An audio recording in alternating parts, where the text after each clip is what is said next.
Shalom, brothers and sisters. This is part 2 of Find Our Girls and the real reason why rape and kidnappings continue in the world today. When I left off, I was talking about the whole situation of rape in this world. Now, I want to touch on a few subjects. I understand that some people falsely accuse people. This is why the scriptures say 2 or more witnesses accusing you of something, then you should be prosecuted for. So I know it's sisters out here who claim raped on brothers and they didn't do it. And the Most High's laws is perfect concerning that situation. But the United States and the rest of these governments around the world, their laws are not perfect when it comes to rape. They judge not righteously. Now, everybody knows somebody who has been touched or raped in their lifetime. I guarantee you, everybody knows somebody who's been touched before.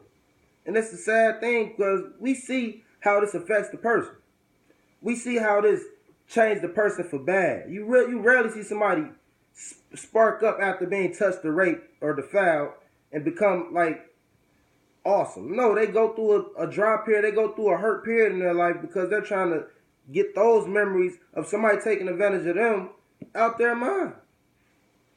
I mean, this is modern day Sodom and Gomorrah. They pass gay rights. They pass rights for men to kiss and women to kiss. If you ask me, most homosexuals are pedophiles. Most homosexuals are pedophiles. Yes, that's where it starts. You start to want the same sex. This is something animals don't even do. So I want to hear all you're crying about the LBC community or whatever. Because that's no way to reproduce as human beings. Sleeping with the same sex. If everybody slept with the same sex, we would cease to exist. So that's a logical way of thinking. And it should not be supported or aided. The animals don't even lay down with each other, male and male and female. That's a sick thought inside of us as human beings' minds. Something we created in our own veined up and puffed mind. It's not of the Most High. It's not. Now, like I was saying in the last video, TV normalizes this rape. If you turn on TV and you watch something like Dateline NBC, where they set up this house and they set up these young women, and these old men flock from miles on out to this house. Mainly, I say 85% of these people are white, Gentiles. Yes. He spoke about this thing that goes on amongst the Gentile nations in Timothy. This is spoken about. Let's go to 1 Timothy. This is spoken about. This isn't nothing new. There's nothing new under the sun. If you look up the Khazars, they worship penises. I can't even get the word out. They worship penises though. If you go look up the history of the Khazars, before they chose Judaism as their religion, they worship penises. This is the culture of the Gentile. Now, I don't call no man unclean because I know there's some Gentiles out there that truly love the Most High and fights those spirits daily, just like everybody else. But mainly it's Gentiles. And then if you go over to Africa, rape is high too. We all know what Ham did to his father. So we already know they have pedophile, homosexual feelings when it comes to these Africans. And these Gentiles get it from the Africans. Now we're going to go to 1 Timothy. 1 Timothy, what is it? Verse 1. We're going to start at verse 9. Who have saved us and called us with the holy calling, not according to our works, but according to his own purpose and grace, which was given us in Yeshua HaMashiach before the world began, but is now made manifest by the appearance of our Savior Yeshua HaMashiach, who have abolished death and have brought life and immorality to light through the gospel, wherein I appointed to the preacher and apostle and the teacher of the Gentiles.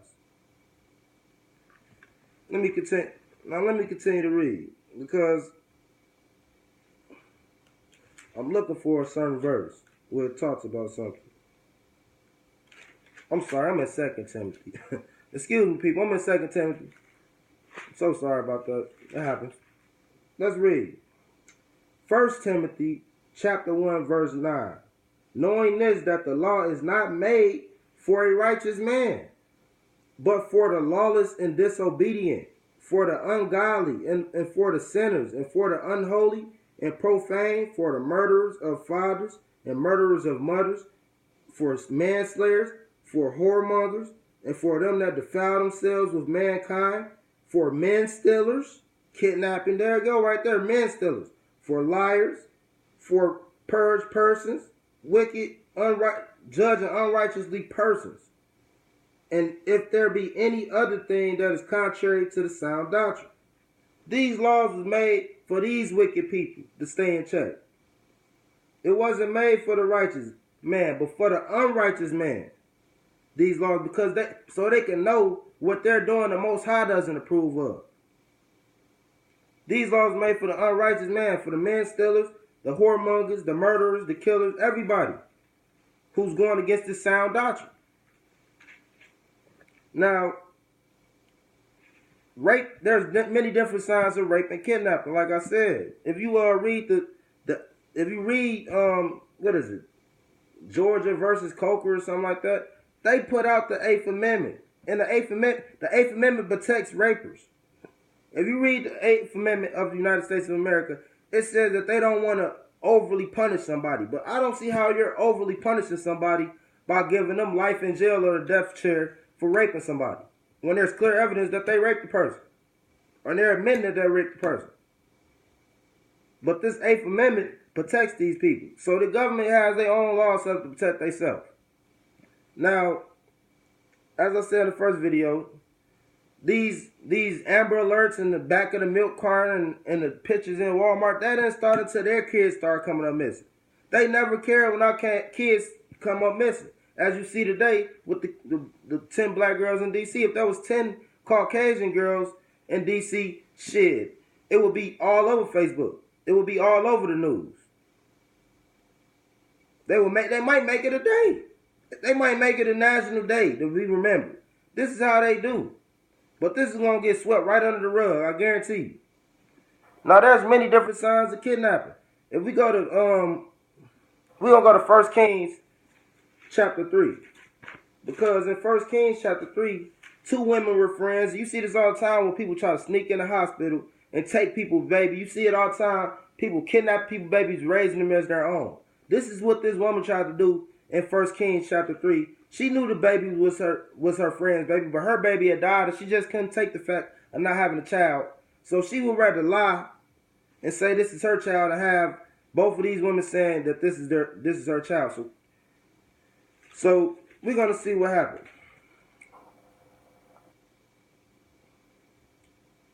So when King David, King Solomon, he said, you know, I'm gonna cut the baby in half.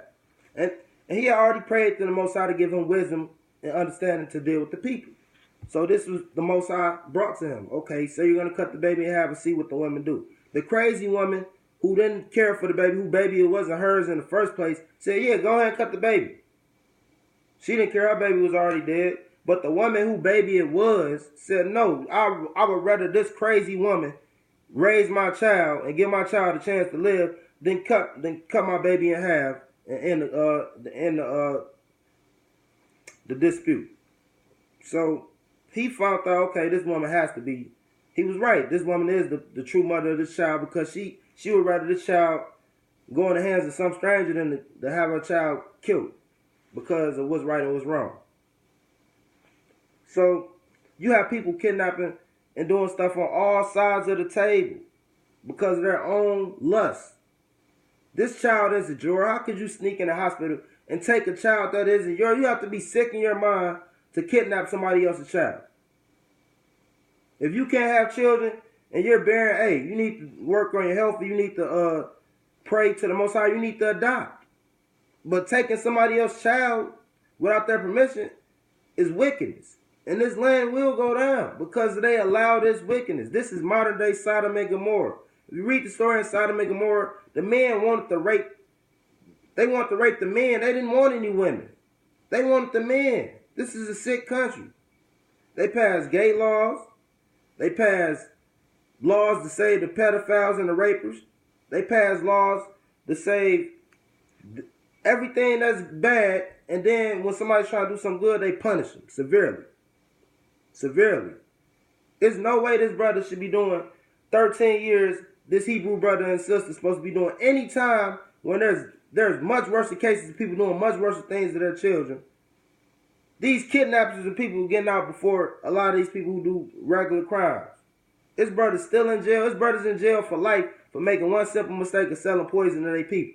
But then you got people out right now walking the streets, priests, rabbis, and all kind of hot blue, so-called blue blood people walking around.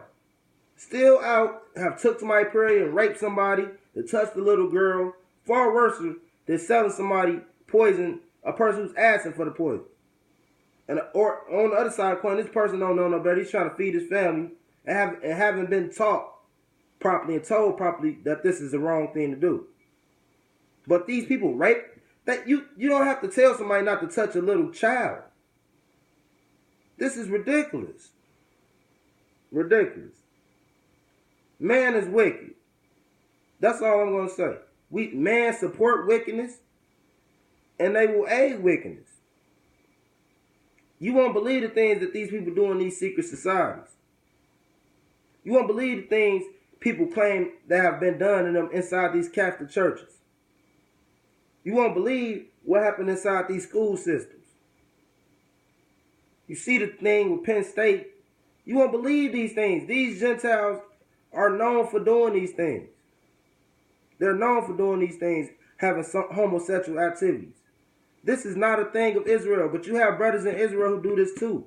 You got the sister, what was her name? Carlina White.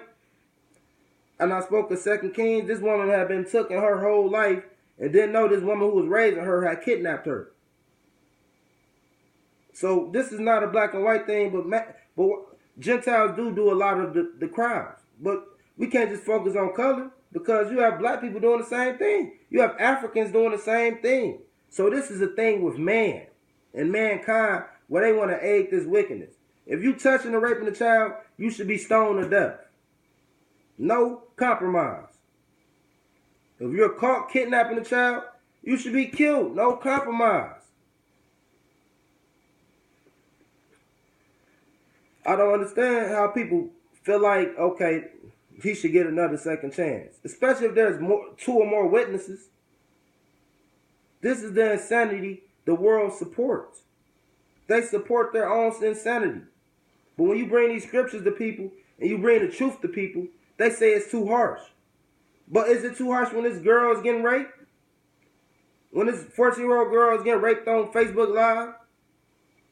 And 40, like the brother Nazi Miss would say, 40 people watch this thing go on and nobody called. That's ridiculous. We're so comfortable with seeing wickedness, we're lost.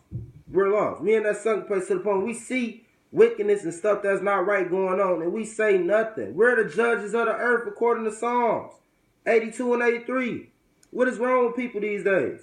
Where they allow when women go out and strip and do all these, and men go out and whoremonger and do all these things, and we aid them and say it's cool.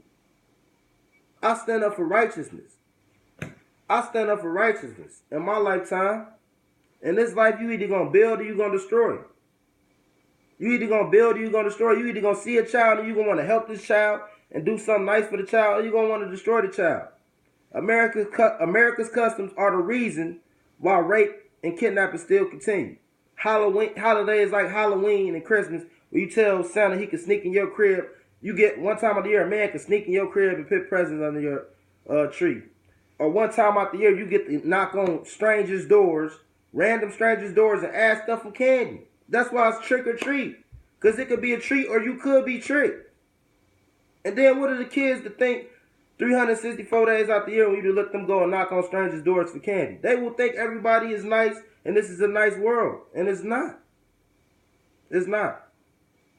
I'm Base Jerusalem. This is the Hebrew Life. Shalom, brothers and sisters. Shalom.